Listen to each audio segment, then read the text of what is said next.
Hi everyone, my name is Lena. I'm here to share 5 things I wish I knew before going back to school. A little background about me. I was 27 when I went back to school as a single mom and working 2 jobs. I understand that everybody is in different situations, but I wanted to share my personal experience and offer some suggestions for you to try and see what works best for you. Things I wish I knew / realized when I went back to school. Number 1, do the extra credit. Some professors may not offer extra credit, so I recommend asking, because my motto has become closed mouths don't get fed. And what's the worst they can do is say no, then it's a no.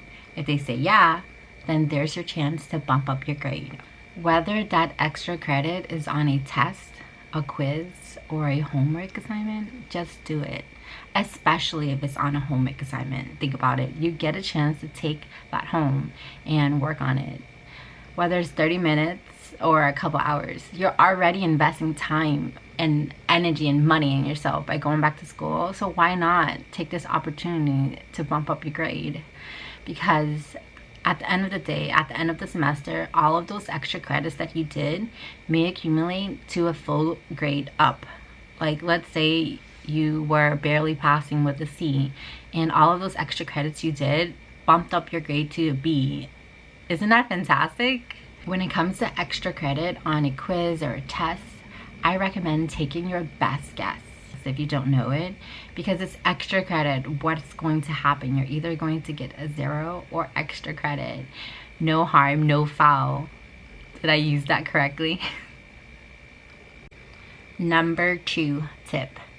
I recommend for you to plan a day for you to study, do your assignments as if you're actually going to school.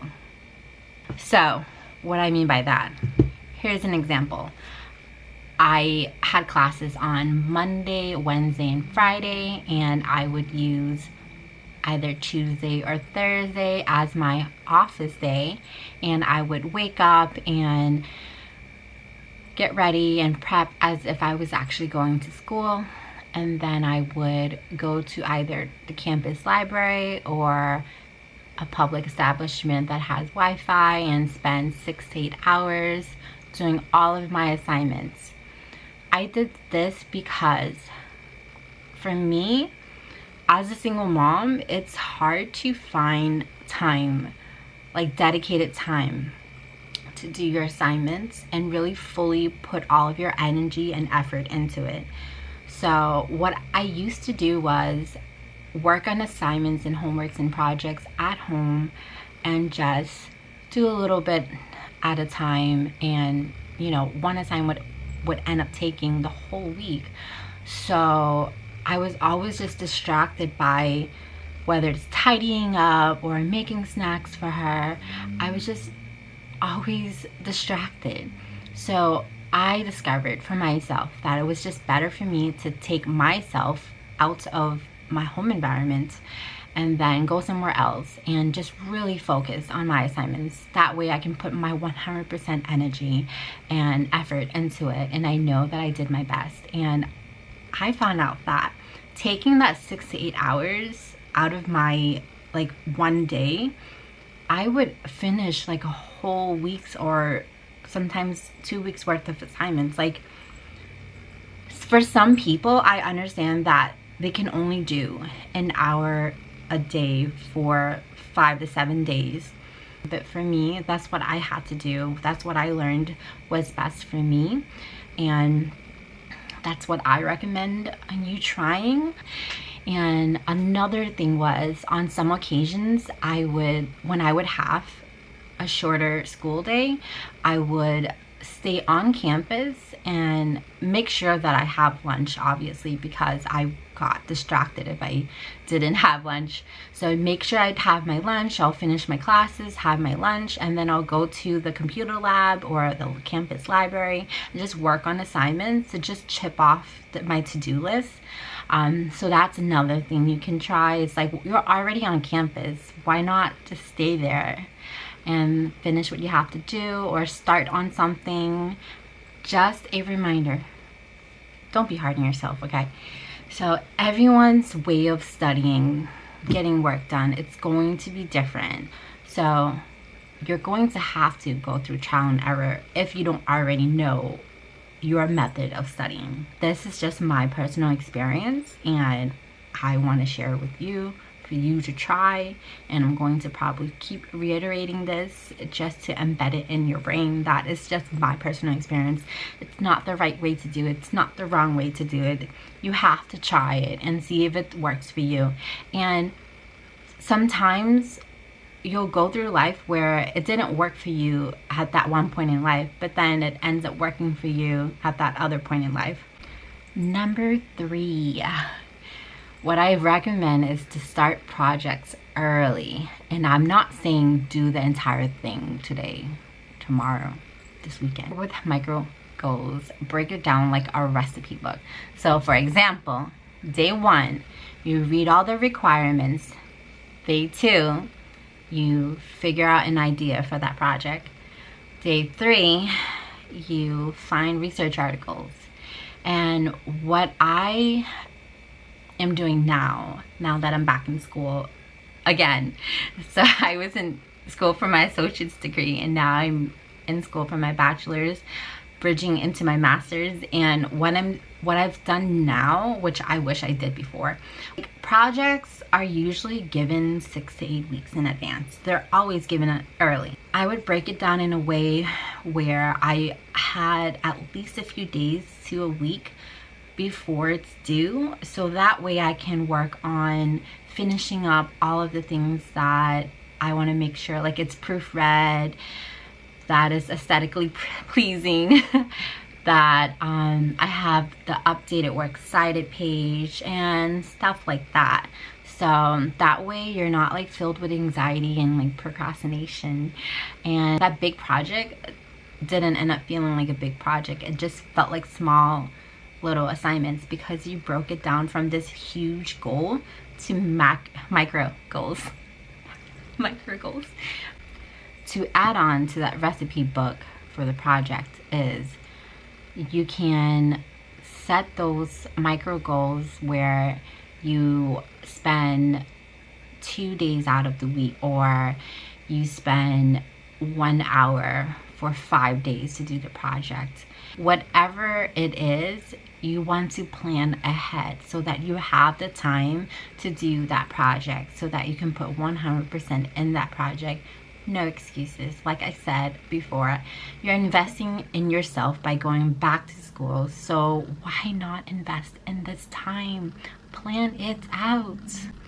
Number 4, what I recommend for you to do is planning leisure time for your own mental health and well-being.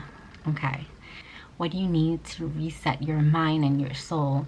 And I'm not talking about things that you need to do. I'm talking about things that you want to do for yourself. You have to plan time to do things that you enjoy, whether it be being in absolute solitude, or pre-pandemic, it could have been spending time with close friends and family. And if your family and friends truly cared about you, they wouldn't make you feel bad that you've been preoccupied with schoolwork. They would support you no matter what. They would support you in trying to better yourself. But I still recommend on planning time to spend with them, so that at least that way they know that you're focused on yourself, but they're just as important, you know what I mean? And granted, this is different than if someone had a medical emergency or if there's some sort of urgency. Yes, you should not be concrete with your schedule. Drop everything and go to that urgency or medical emergency, whatever it may be. But what I'm saying is you should still plan time for things that you enjoy. Going back to school made me see who my true friends were. People would say, I miss you, I can't wait to see you, let's catch up. At the end of the day, you're going to see who your true friends are. You're going to see who's going to take the initiative and effort to reach out to you. We live in a day and age with technology. We can text, phone call, video call each other. There's no reason not to be able to catch up with someone We don't need to physically see each other to catch up. That's just an excuse for someone who doesn't really care about you, and it's okay, let them go. I remember a comment someone made where they said, I wanted to invite you to the party, but I couldn't find you on Facebook. And at that time, I had deleted my Facebook because I was going back to school. I really wanted to be focused. I knew what my distractions were, and I got rid of them, for example, by deactivating my Facebook. And so I asked that person, do you still have the same number? Because I do. You could have called me or texted me, and that person would say, oh, I didn't think about that. Well, if you didn't think about that, clearly my presence wouldn't have made a big difference, and you clearly didn't care for me to be there. And you know what? It is what it is. I don't have FOMO like I used to. I am absolutely okay to be by myself, me and my daughter, as long as we're happy. So, happy and healthy. I came from having 100 pennies to having 4 quarters. That's just an example. I don't really just have 4 friends. The friends that I have now, I feel so blessed to have them as friends, because they're absolutely okay that we only get to catch up every few months. I mean, now that there's a pandemic, we haven't seen each other for a while, but we still catch up through text, phone calls, some people video call, and it just makes quality of the time is just much more special. Number 5, what I wish I knew when I was going back to school was that I was capable of doing absolutely anything. We are all different. We come from different backgrounds. We may be in the same storm, but we are not on the same boat. Do not want to compare yourself to those around you. Compare yourself to you from last month, last year. Compare yourself to the previous you. I'm sure you've heard this before. You want to be the better version of you, and that's more realistic, is to compare yourself to you. That's much more measurable than comparing yourself to other people whom you don't even know.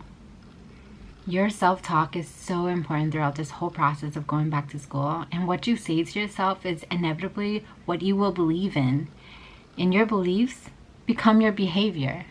I used to think that I wasn't smart enough. Now that I know better, I am smart enough, and you are smart enough.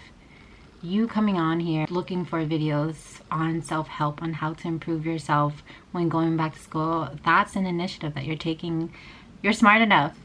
If you get a chance, I recommend looking up Jim Kwik's Kwik Brain for bite-sized brain hacks for busy people who want to learn faster and achieve more. I am not good at goodbyes, but I am working on it. So, farewell. I will see you later.